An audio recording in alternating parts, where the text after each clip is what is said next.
Hi, my name's Chloe Henderson and welcome to Coinoperatedpress.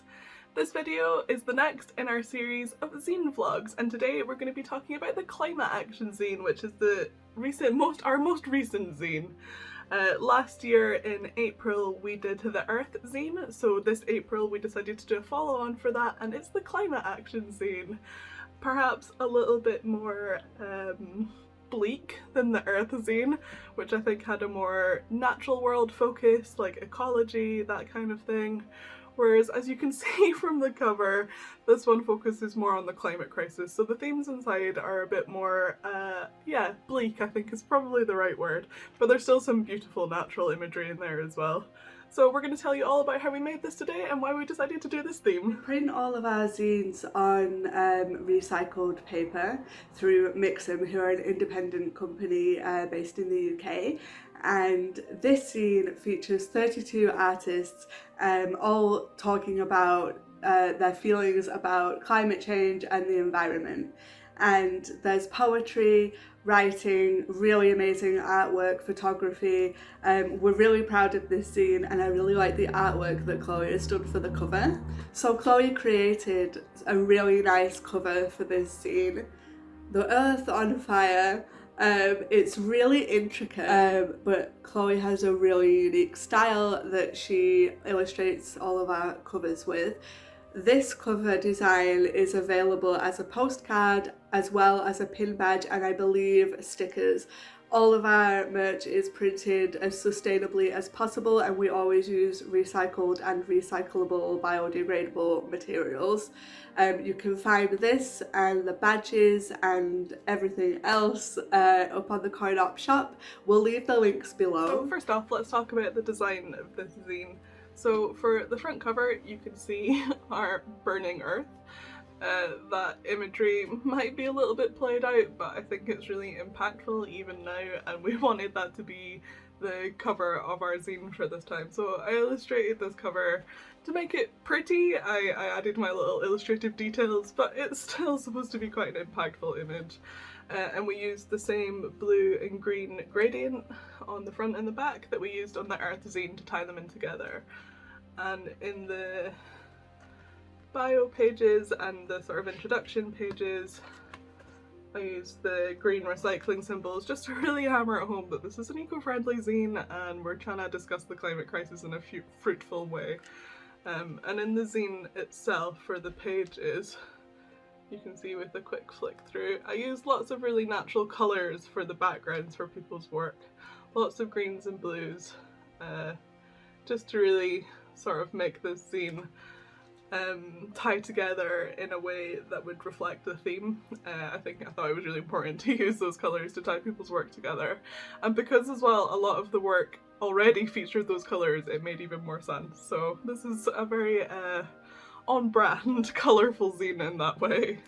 So here at Coinoperatedpress, not only do we believe in the climate crisis, but we think it's one of the most important problems facing our world today, and we really need to do something about it. So between myself and Katie, we're both vegans, we do our best to recycle, we print all of our zines on recycled paper, we consider our impact on the environment with every decision that we make here at Coinop, and all of these steps are small, but I really believe that doing lots of small things is going to help create a bigger picture and hopefully make some changes. So one of our small steps is making this zine and trying to spread information and highlight different perspectives, and basically just make a little collection of words and art and photography that showcases how people are feeling about the climate crisis at this moment in time. So it's a small step, but it's a step in the right direction, and hopefully if you're watching this you're interested in that as well and you want to see what's inside this zine. So the climate action zine starts off with a letter to the environment from Myrtle Meyer, which is one of my favourite ones.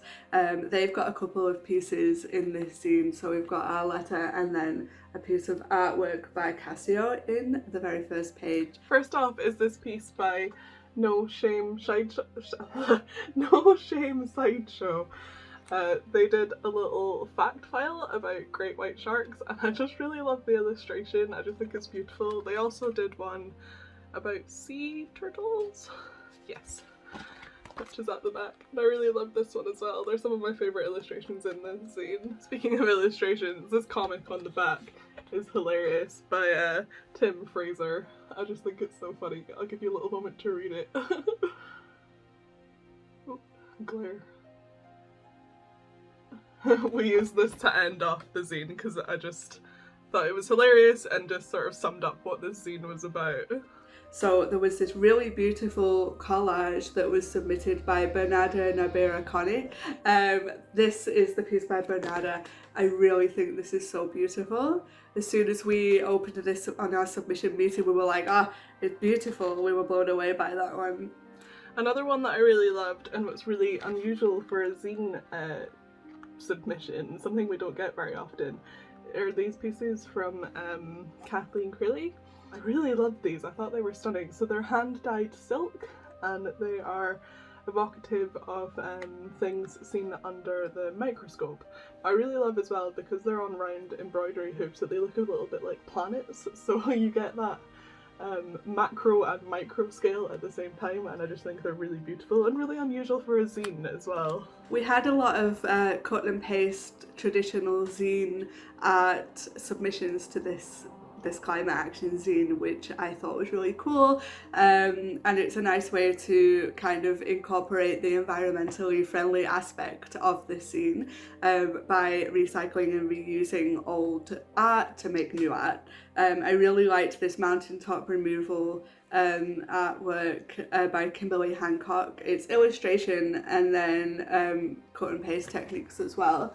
I thought this was really lovely.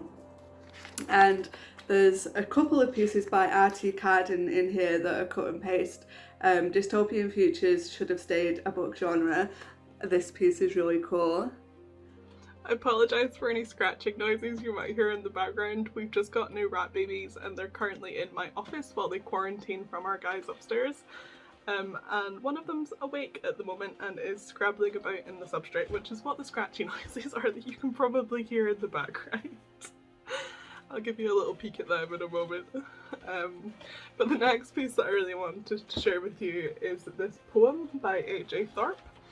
I'm just going to read it out to you because I think it's really stunning. It's just short, so I thought it would be a nice one to read for this vlog. The sea reveals old bones as it drains away.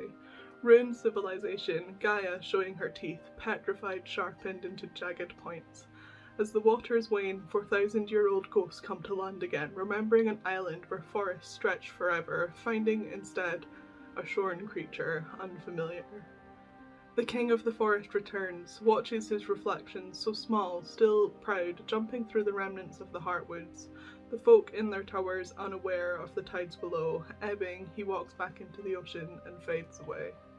And we teamed it up with this collage from R.T. Carden, and I think they worked really well together.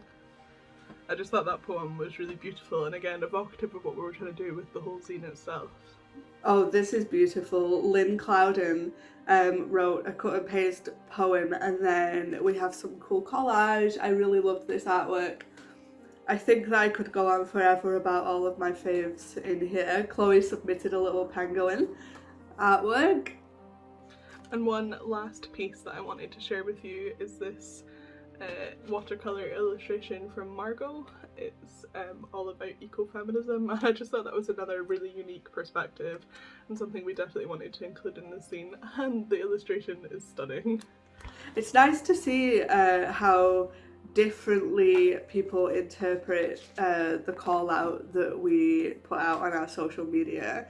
Everyone always has really cool ideas. We always love our submission meetings because we always it's exciting to see what we've had in, and we had tons for this one. It was hard to decide. Thank you so much for watching. I hope you enjoyed learning all about the Climate Action Zine, and do stay tuned for next April as we'll definitely be doing a part 3 to this series of environmental zines. If you want to grab a copy of the zine as well as the previous edition, the Earth Zine, they're both available in our store at the moment, and I'll leave links down in the description below so you can go and check them out. And if you don't want the physical copy but still want to check out the zine, we also have PDF copies that are available for download in our shop as well. So again, that'll be linked down in the description below. Don't forget to hit that subscribe button to see more zine videos from us in the future, and I'll see you in our next video.